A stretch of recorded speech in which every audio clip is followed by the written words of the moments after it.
嚟到節目嘅第3節啦，咁呢節傾日本嘅賽事啦，日本嘅春季天皇賞。咁呢場賽事咧，我哋近年都開始有得睇啦嚇。咁啊，京都競馬場嘅賽事嚟嘅，咁啊跑嘅咧3200米，2里嘅一級賽嚟嘅。咁啊當然啦，喺現代嘅賽馬史上咧，3200米一級賽就越嚟越少噶啦。不過呢項咧就傳統日本咧就好高榮譽嘅賽事嚟嘅，8大競走之一，亦都係兩關嘅天皇賞咧長啲路程嗰關嚟嘅。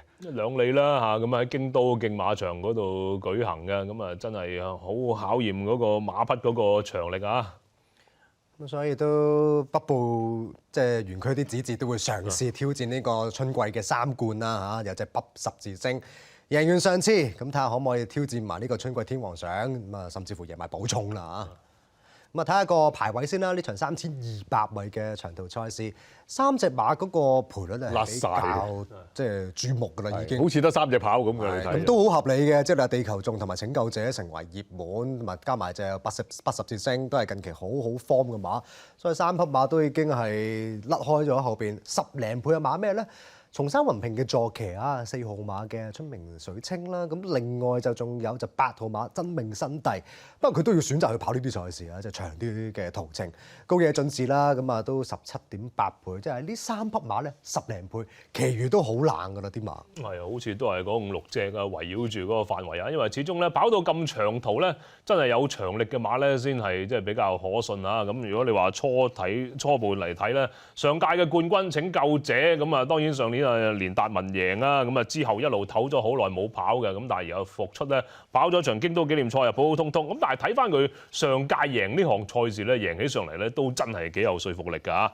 咁啊，上年啊4歲，咁啊當時就即係都係跑得比較少啲嘅。咁啊之前喺場鑽石錦標贏完之後咧，再跑一場，咁啊喺呢度咧鬥翻嚟咧，都係跑贏嗰隻出邊嗰隻帝國夢㗎嚇。咁結果就即係上年啊贏咗呢項賽事啦。咁啊之後咧一路都可能又一路冇乜賽程啦，隻馬就即係唞得比較耐啲，咁之後咧再復出咧跑場今年嘅京都紀念賽。嗱，佢當然走勢方面，你話喺後邊跟翻嚟，可能都冇乜走勢。但係你如果睇終點前咧，隻馬有啲勢係撲翻上嚟嘅，好可能咧，我睇呢一場咧，佢係只不過當一課，即係叫做試大集咁樣啦，即係嗰個目標咧都係擺喺都係今年呢一場嘅春季天皇賞。其實馬有㗎，你睇下尾嗰段啦嗱，啊末段翻嚟咧。喺後邊咧撲翻上嚟嘅，咁可能而家隻馬又年紀又大咗1歲，咁啊跑翻2000左右嘅長途賽咧，喺後邊跟翻嚟都係即係個速度唔係好夠嘅啫，跑翻2里咧，我諗呢啲馬咧都係比較可信啲㗎嚇。咁啊睇個數據表啦，咁啊近7屆嘅春季天皇賞咧，頭馬即係以往啊出戰3000米以上嘅途程咧，就全部都上晒名㗎。咁啊包括就上年頭馬拯救者咧，咁啊跑3000以上2戰1勝，咁之前。帝王級啊嗰啲亦都係上名都相當之高嘅，晉天宮、領銜呢啲咁一聽個名咧，全部都係都差唔多都2里馬嚟嘅，真係大長途咧嗰方面咧，即係嗰個性能咧係最緊要㗎嚇。因為點解咧？因為呢紮馬匹咧，過往你話拯救者又好啊，帝王級。晉天宮等等呢啲馬，其實以往啦好多都係菊花賞嗰個階段咧，已經係跑得比較好而有成績。你話贏過更加就世界首映啦，同埋領銜啦，嗰啲菊花賞已經係有晒驗證嘅。就算遠啲18年嗰啲七色線咧，其實菊花賞都能夠係入到個亞軍嘅。咁我相信都拯救者同地球仲係真係比較受注目，同埋都幾高勝算嘅。咁啊喺啲即係半冷門啊，或者邊線度選擇啦，咁睇下就春明水清啦。因為佢都喺阪神大賞典度出嚟，咁至少嗰個氣量途程接近啦，又未去到3200，不過都到3000㗎啦。睇翻佢點跑啊，亦都睇埋地球眾嘅。兩隻都跑得好嘅嚇，不過地球眾哇真係好似 fit 爆咁啊！真係兩隻都係灰馬啊。咁啊，如果你計即係未變晒色，我諗地球眾可能仲多啲進步啲。話過就過。不過地球眾末段嗰個加速力呢2步先誇張啊！哇，突然間甩開嘅喎，彈開後邊嗰啲馬添嘛。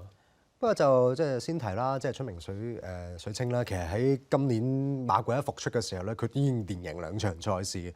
咁啊，一復出嗰場小馬場合9隻馬都喺嘅京都贏3000，上次係阪神3000冇乜所謂㗎啦。咁啊，本身都係關西馬嚟嘅。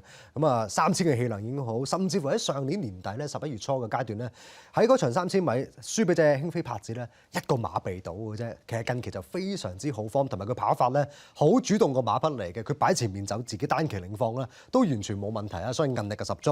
咁啊，不過就都要問個地球眾嘅，我相信，因為阿峰哥咧，即係喺呢個春季天皇賞咧，佢過往都已經贏咗8屆嘅啦，咁睇下可唔可以挑戰9屆成功啊？係啦，峰哥話我嘅賽事嚟㗎嘛，你要過我，梗係問過我先啦。咁同埋咧，過去呢幾年啊，4年到啦，春季天皇賞嘅勝出馬咧，原來對上嗰種都係贏嘅喎，原來咁巧嘅喎。22年嘅領銜啦，23年嘅晉天宮啦，24年嘅帝王級同埋25年嘅拯救者。咁而且咧，佢哋贏嘅賽事咧，阪神大賞典係經常都係嘅。咁即係話呢條係有效戰線嚟啦。咁啊，即係始終3000米啊嘛，真係唔咁易捱得到嘅。咁同埋咧，贏嗰匹。咁啊贏嗰匹咧就最大好處，咁當然啦，狀態你唔使擔心啦。咁同埋如果你頭先睇地球仲贏阪神大賞典咧，哇，好似炮彈咁嘅，好少見呢隻馬 fit 到咁嘅。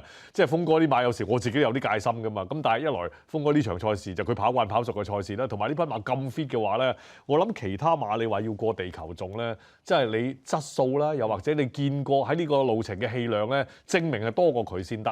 嗱，咁如果你睇路程上啊，即係嗰個嘅氣量長力咧，能夠過地球種嘅馬就唔算好多嘅，但係質素上咧，嗱，以下呢匹你就真係要睇睇啦，真係北十字星，大家知佢名氣係去到幾大㗎啦，咁同埋大阪杯復出之後即刻整贏啦，咁嗰場賽事咧，其實佢係咪十足狀態咧？我自己都有啲懷疑嘅，但係跑質素都夠啦，真係。我睇佢唔係，因為佢入到直路咧，佢都有啲擺出擺入㗎喎。講㗎，即係挨出挨入，前邊嗰度都搏走甩㗎啦，又係峰哥係嘛？咁但係佢真係級數再高啲咯，三北啊嘛，北部園區啊，北川有一呢啲嘛，北十字星，咁都係終點前嗰一步真係緊過嘅。狀態都未係最 top fit 未係嘅，不過今次真係試到兩里，真係個長力嗰度係考驗嚟嘅。頭先講咗啦嚇，北部園區啊嘛，北部園區都係呢項賽事嘅得主嚟嘅。我相信佢到嘅，同埋呢啲咁嘅質素嘅馬咧，最緊要跑完呢場之後咧，個狀態提升少少，即係等於我哋估計，喂，浪漫勇士跑遮打杯得唔得？其實浪漫勇士好早已經證實咗2400夠長力㗎啦，輸俾象王少少啫嘛。我覺得就唔使擔心嘅，爭在啦臨場嘅發揮啦，同埋嗰個狀態有冇我哋起得係預期咁好咧？希望做得到啦。如果真係起得到嘅話咧，哇！嗰啲地球仲拯救者咧多咗匹強敵㗎會。係啊，不過都要講下又要破數據啦，因為對上一隻喺打比，如果贏到春季天皇賞咧，都接近20年前㗎啦。名將深信嗰時都係07年嗰個階段，再對上一隻就大震撼㗎啦，所以好耐㗎啦呢啲歷史。不過頭先有個數據幾好，即係原來贏春季天皇賞要上將贏馬，咁唔係好多啫。頭先提過即係地球眾同埋佢，因為佢真係杯進酒已經退出咗啦，咁所以係得呢兩隻馬上次咧係比較好方贏馬。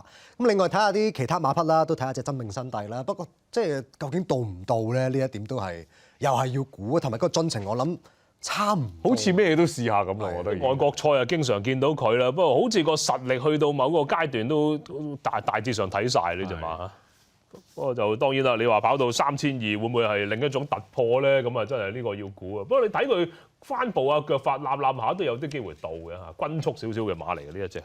咁啊，同埋日本杯或者你上年佢有遠征啦，都用力比較多啲啊。日本杯其實跑過第8就不過不失，但係之後有馬紀念亦都係隔個時間比較短之下咧，都係失望嘅。咁亦都走去即係翻去沙特度跑咧，其實個名次輕輕都係比預期，我覺得係爭咁啲。當然贏馬嗰隻月冠軍啦，送達區嘅第2啊咁。